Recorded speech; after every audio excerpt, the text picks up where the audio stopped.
Welcome into TNT at Twincast. We appreciate you guys checking out one of our videos. Do us a solid, like, subscribe, and hit us with a comment down below. It's the best way for us to grow our channel.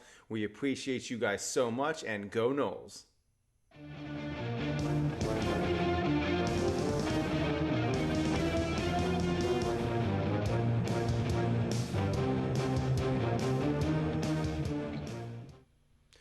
Welcome into TNT Twincast. This is the Garnet and Goal Line podcast. I am Tory. That is Thomas. How are you today, sir? Doing good, man. Doing good. How are you? Very good, very good. Enjoying this COVID Sunday morning. Me, the wife, and our son, all three have it, which has been really tough. The last few days have been brutal for us. We have managed. The wife and son are both clear, and I am not. However, but anyway, so we are gonna go ahead and discuss this huge Florida State Wake Forest win. Florida State pulls out the win, 41-16, in a game where Florida State really dominated the first half. They really got out to a huge lead. They did what they needed to do. A lot of the questions that we had going into this game, I thought Florida State responded really, really well. I thought they looked good on both sides of the ball. You know, we will nitpick a little bit, but all in all, I thought it was a great game for Florida State. They showed up and they beat a team the way that you'd want them to. Oh yeah, 100% agree. This was a really great game for the Knowles. I mean, we got all the nice like pad stats that you really want when you're going into this kind of game, especially with the college football playoff right around the corner. We had like 5 sacks, 10 tackles for loss. We only held them to 75 yards in the first half. They ended the game with 205 yards. We had over 500 yards of offense throughout the game. You'd like to see the running game get a little more going. We finished with 126 total. Of course, you'd like to see a couple more long runs, stuff like that. But overall, and then of course you had the freaky catches by Keon Coleman. He played really well. Jaheim Bell caught some passes. So, it was a really great game. Jordan Travis, we got just enough of the running game from him that it kind of kept it in. The defense had to account for it, Mm-hmm. which is great. That's an element that we need to be able to bring to the game. I still think that this offense is elite when he's running the ball. Um, so yeah, great win for the Knowles. We did what we needed to do. 41-16 is a good. That's a good blowout. Mm-hmm. It was nice to get a win in Snuggy Hill, but yeah, man, good win for the Knowles. And really excited for the rest of the season. Yeah, let's talk a little bit about Jordan. Finished the game 22 of 35, 359, three TDs and zero scores or zero picks. Sorry, that's the kind of game that we need from him. He didn't throw any picks, didn't turn the ball over at all. He did score on the ground, so Jordan accounts for four TDs in the game. Uh, that's kind of like the Heisman stat line that if he expects to kind of remain in that hunt, he needs to continue putting up stats like that for sure. Yeah. So I don't think he's going to win the Heisman, but I think he deserves an invite, especially playing like he is. I think 100, there are other 100% agree. quarterbacks. I think there are other quarterbacks across the league that are maybe putting up bigger numbers, but you can't argue with his consistency. Um, Again, I don't think he's going to win it, but I think he deserves to be. I think he deserves to be invited. I agree. I think, like a lot of other Florida State fans, I'm really looking at the Florida game, the Miami game. I think if we're going to lose anytime the rest of this year, it's going to be some extremely tense rivalry game. So I would love to see how he plays in those games. If he has a 300 yard night against Florida, or you know throws up a bunch of really great touchdown passes against Miami, I'm going to be really excited because Wake Forest. It's great to win a conference game, but it's even better to win a rivalry game, in my opinion. So going in there and getting the win versus Miami or versus Florida and playing like that, I feel kind of cements his legacy for the rest of this season as far as what he can do. Um, so yeah, just he's got to keep doing what he's doing and go back to having fun because that's Right. working Right. apparently. So he's just got to keep doing that and playing well, man. Yeah, so you brought up the traditional running game and how that still doesn't really seem to be on track for kind of what we want. Trey finished 10 carries for 55 yards. That's 5 yards a carry, so that's kind of what you want. Jordan ran the ball 7 times for 29 yards and one score. That's 4.1 yards per carry. Holmes 4.8 yards a carry. So maybe this is a scenario where if the game was close, we would have leaned a little bit more on the running game because clearly we were getting the yards that we needed. But I think we just expect a little bit more out of Trey and Keziah Holmes and Rod Hill and them. But through the air, Trey was just absolutely lethal. 4 catches for 100 yards and one score. Really, to me, felt like Florida State kind of blew the game wide open with that 80-yard screen pass to Trey. That was the response that we Right. needed. I believe that was the play immediately following the Wake Forest score. They scored to make it 7-10, kicked the ball to us, and then I'm pretty sure the very next play was the screen pass to Trey, and that's the one thing about Mike that I really appreciate as far as a play caller goes. You know, he knows that the traditional running game, as much as he's not going to admit it, he knows that the traditional running game is not exactly where we want it to be as a team. So he's going to find ways to get his really explosive players the ball. And Trey is that for sure. I mean, I didn't think that he would score the whole way, but when he cut it back, I was like, is he going to split those two and keep going? Man, he is an explosive guy, and that was a huge play for Florida State as far as their ability to kind of stay out front in this game. Yeah. I tell you what though, if this is his last year, that was a good play for NFL scouts. They love their running 100%. backs, but they love their running backs even more when they can catch the football. And so if I'm an NFL scout, I'm going back to that play because you saw the vision and you saw hands. Um, I And you actually saw the figured that top that was the top kind of and speed. right. Yeah, exactly. I kind of figured that was a play that maybe Toa Feely would make. Yep. So it was cool to see Benson out there making that play. Um, Probably my favorite play of the night was it was one of so Jordan Travis threw some dimes in this game. He threw some beautiful passes. I This one in particular was to Morlock. I knew it. It was Yeah. like right in the bucket, man. It was awesome. It was such a good and the touch. Oh man, oof, Boy, really I nice, like really nice. 84, man. I like what we're getting out of Oh yeah, 84. He's yeah. I'm 80, really excited about him. He's gonna be exciting to watch. 84 and 6 provide an element that Florida State hasn't had in a really, really long time. Well, you know what's crazy? If you go back to the receiving stat line, um, I think it was like all transfers. Benson, Coleman, Bell, Morlock, the top four are all, yeah. Yeah, all transfers. That's pretty cool. And Yeah. even Johnny Wilson was a transfer. Yeah. So there is Mike Novell. Getting production out of the portal. Yeah. But then you're Yeah. getting, So this game, super happy with how this game turned out. This is exactly what we needed. We needed to put a team out early. You know, of course, when you're talking about this Florida State team, at like a national level, you can't help but talk about they haven't played a complete game yet. And I feel like this was as close as we'd gotten to a whole game. The third quarter was meh, but there were some questionable calls in the third quarter that kind of really leaned Wake Forest's favor.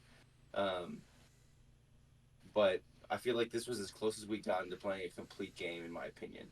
Um, of course, you could say that maybe the second half against LSU was more explosive, but I mean it was what 34-7 at half. Game's over. Yeah, yeah.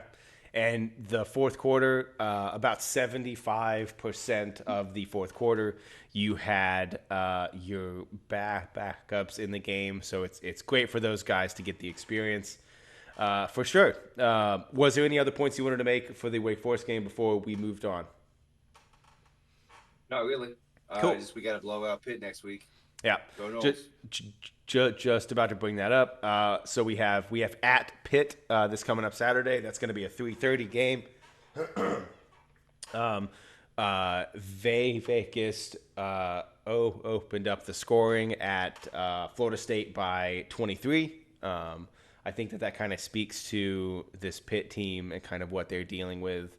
Notre Dame just absolutely boat raced them, 58-7, I believe was the score. I don't think Notre Dame is 40 some odd points, 51 points better than Pitt. I do think they're better, but man, this Pitt team just has not looked great. Quarterback hasn't looked good. They haven't been able to stop anybody.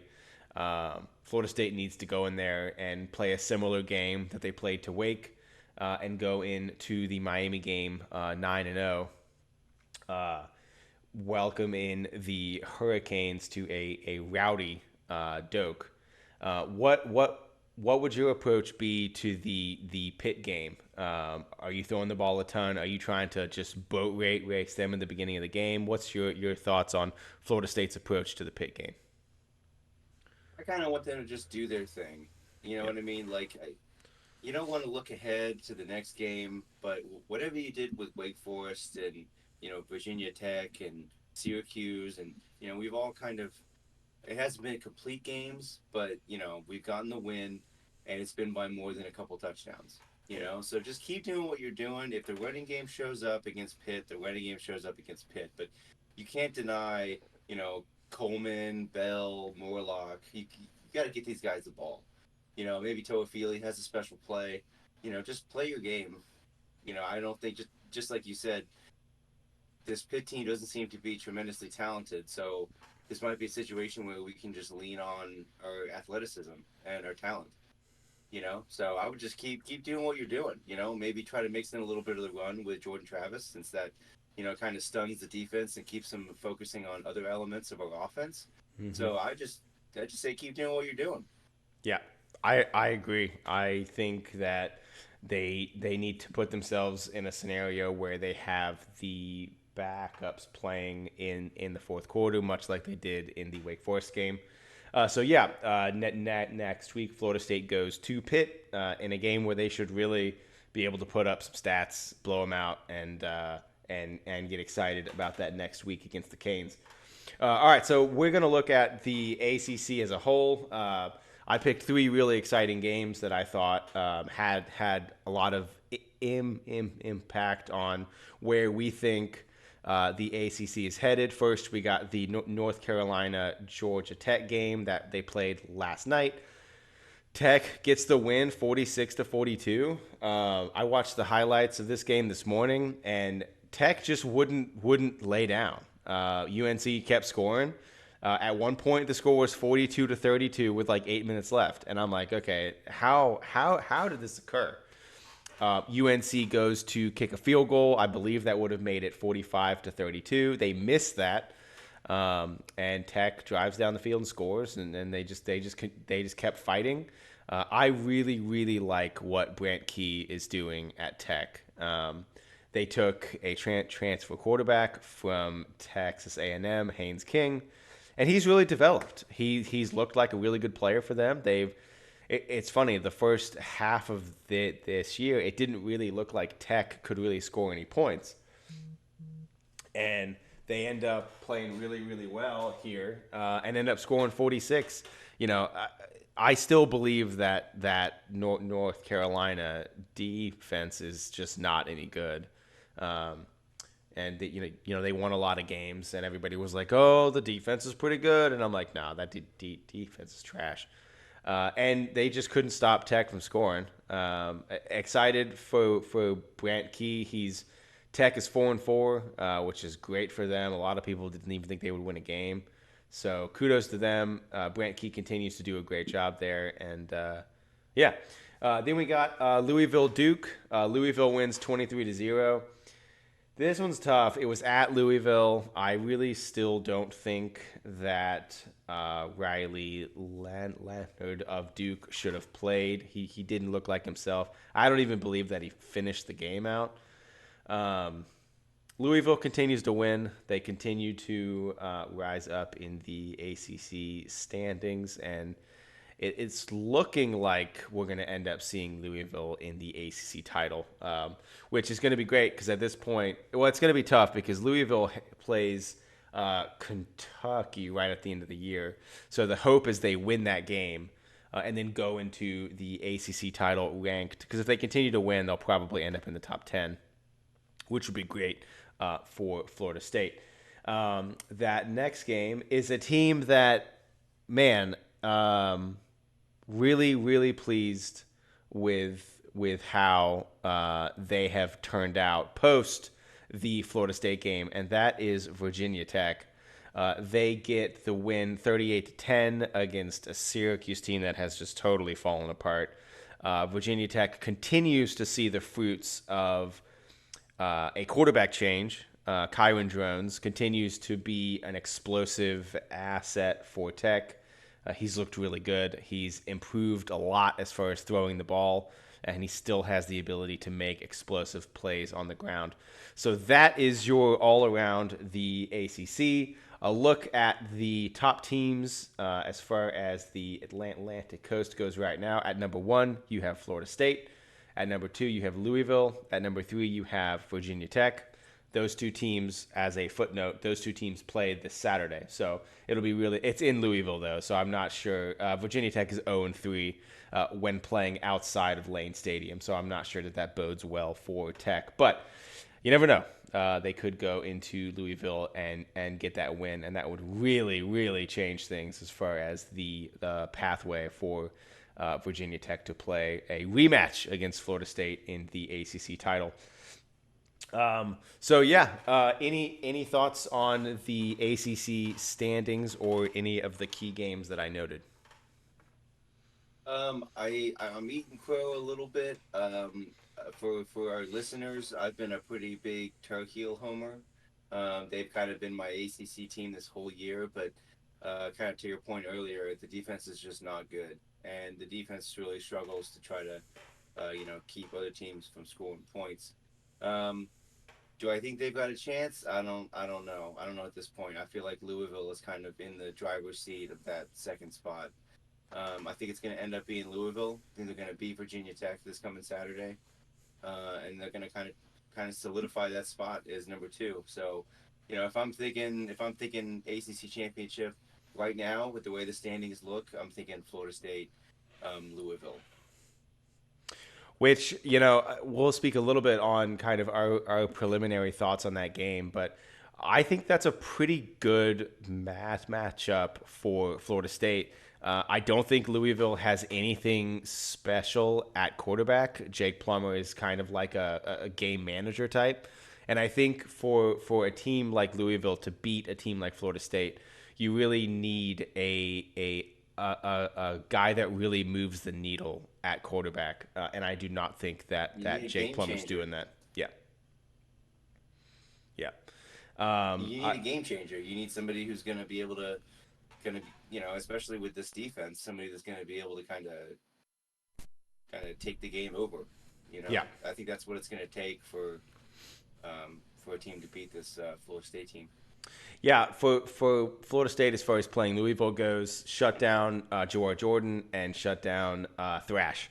Uh, and that's it. I think if they can do that, Louisville probably won't score a lot of points. But could eat crow there. They've played really well. They made Notre Dame look pretty bad. And they made Duke look pretty bad. So Louisville team is explosive. I think they're really good along the line of scrimmage. And I think they will present a lot of challenge for Florida State if they do end up playing in the ACC title. I like Louisville's head coach a lot, Jeff Brom. He has really done a great job at Louisville so far, regardless of scheduling and all of those things. But yeah, is there anything else you wanted to get to before we go ahead and wrap this one up? Nope. All right. Well, this has been the Garnet and Goal Line podcast. We appreciate you all checking us out. Y'all have a great night and go Knowles.